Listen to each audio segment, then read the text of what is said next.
It's a fight for our future, and it's a fight we must win. These were the words declared by Hillary Clinton in her 2008 speech at the Democratic National Convention. In this 27-minute speech given at the Pepsi Center in Denver, Colorado, the audience present was to come together to decide the fate of their party and ultimately to put up a nominee for the presidency.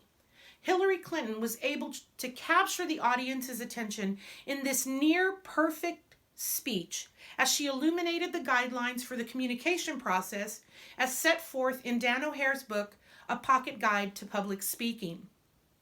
This book gives you the steps to create a great speech. You must identify the source, the recipient, the channels, and the shared message. Now, as the source of her speech, Hillary's job was to give the message of uniting the party, as well as encouraging the delegates to elect, as she put it, her friend Barack Obama. Now, the audience, as the recipients, were there to make a direct connection with the speaker. And they were able to do this because not only did she give them information about the state of the country, but she gave them insight as to who she was personally.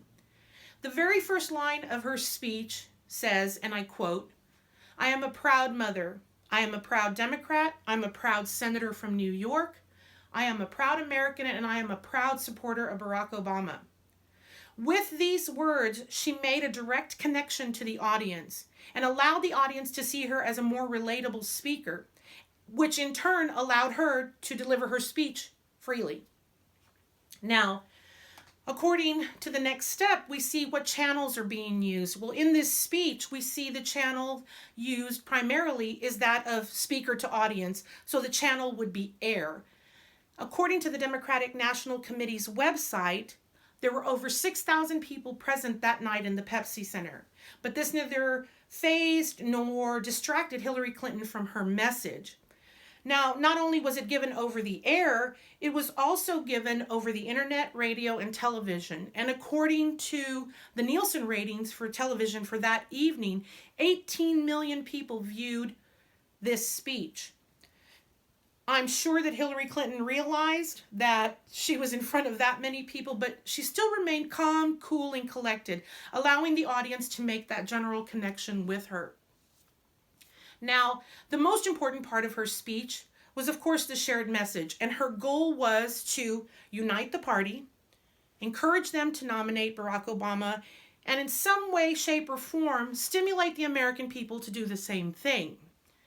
Now, according to Dan O'Hare's book, context of a speech is anything that influences the speaker, the audience, or the occasion. And as we see, she was very passionate about what she was speaking about.